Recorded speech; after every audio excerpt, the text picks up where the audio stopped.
Hi folks, Owen Ryan here, wellness coach and the creator of the 360 Journal. Welcome to the third video in the trilogy of how to run a smarter, faster road race. In the first video, I spoke about the runner's line.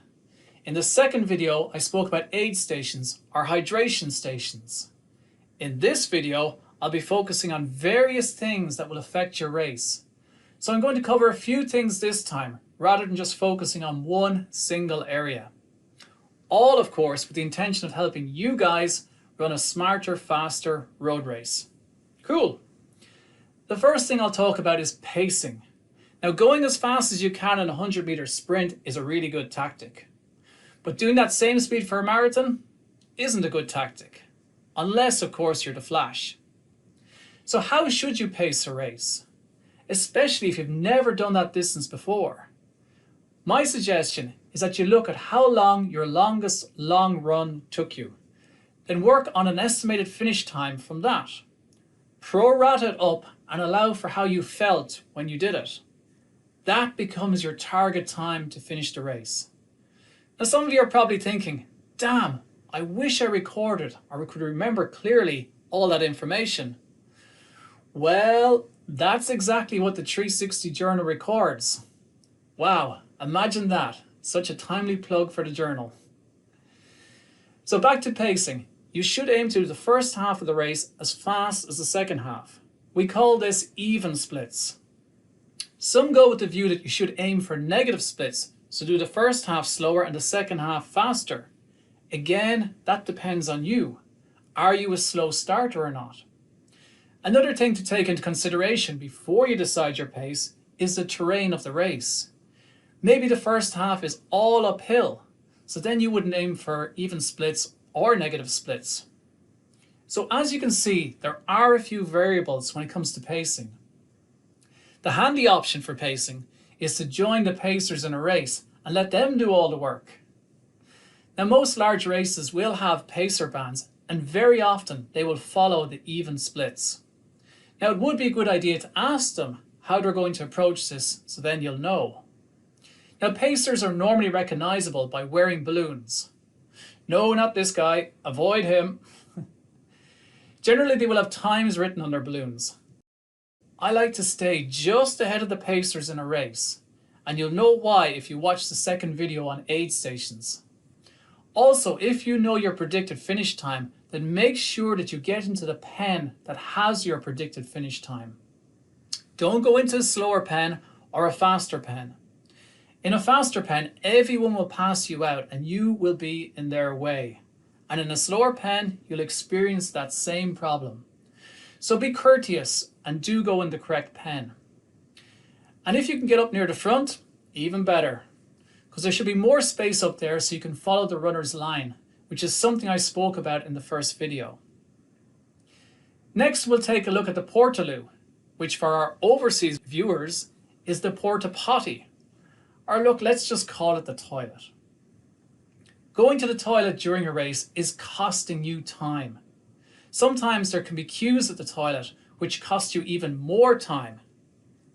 So if using a toilet out on the course will always be an essential feature of your race, then there's no point in getting too caught up about this, especially if that's the case. My suggestion is that you hold off until the second batch of toilets appear, unless, of course, there's no one at the first batch.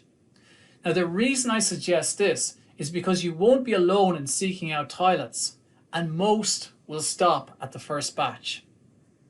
It's pot luck really how long or short the queues will be when you get there. And always a good idea to bring your own toilet paper just in case they run out. Now, there are, of course, other things that you can do and places you can go to use the toilet, but I'm not going to say that on video. One thing that might help you wee less is to drink less. If you're hydrated and you wee a lot before a race, then stop drinking. You are hydrated. Job done. I know people wee more when they're nervous. Well, I certainly do. Or maybe that's just too much information. But I think it's common. So if you can avoid a toilet break, you could save at least 1 minute on your time out in the course. Maybe it could be more. This legend wasn't going to stop for anything. I sure hope he got a PB for his dedication. He certainly got notoriety. In a moment, I will talk about what you wear and how it has a direct impact on your time.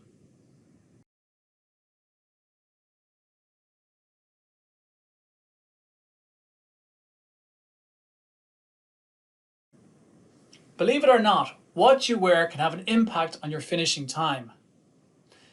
Now, I'm not suggesting that wearing red will get you from start to finish quicker, but there are some exceptions. Or if you wear something different, that can also affect your finish time too. Look at this poor fella. He couldn't get under the gantry. Okay, all jokes aside, if you wear cotton, for example, the sweat will stick to your clothes, which can add very quickly an extra pound of weight that you must carry around the course with you. Now, experts, of which I am certainly not one when it comes to physics, have argued that an extra pound of weight is costing you anywhere between 1 and 2 seconds per mile for every pound weight that you carry. Now, that is really significant over the marathon distance because it's costing you 26 seconds. So wear light running clothes that wick away the sweat and doesn't keep it on you. Something like this top you see here. Having the right running socks and shoes is also very important.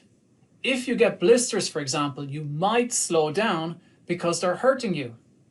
So make sure you avoid cotton socks and have broken in your runners before the race. Do you remember my recommendation from the second video? Nothing new on race day.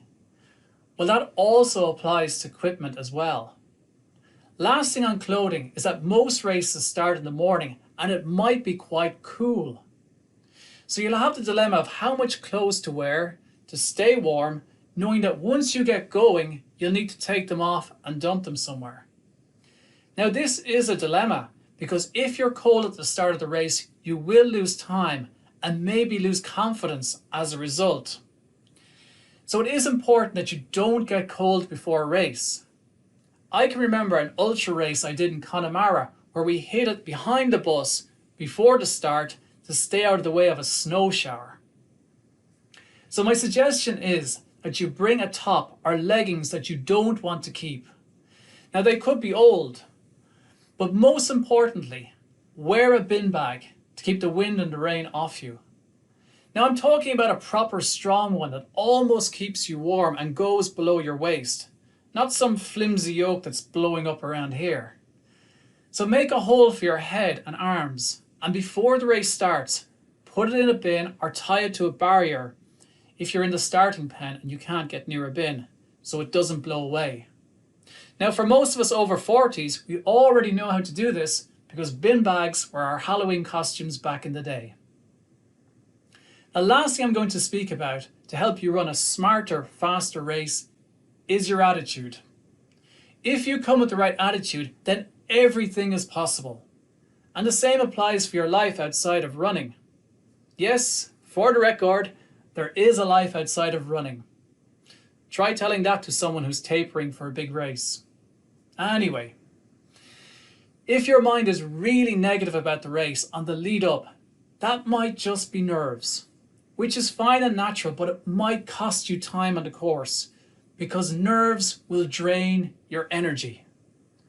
On page 11 of the 360 journal, I talk about the law of attraction, and I follow it up with a simple, mindful exercise. Simply put, focus on your success in the race. Focus on the finish line, but not too much, and focus on your energy. If you have the tools in the 360 journal, including the masterclass goal setting program, the training plans, plus gratitude diary, then you'll be more than resilient and nerves won't be to the forefront of your mind. Because that's what the 360 journal is designed to do.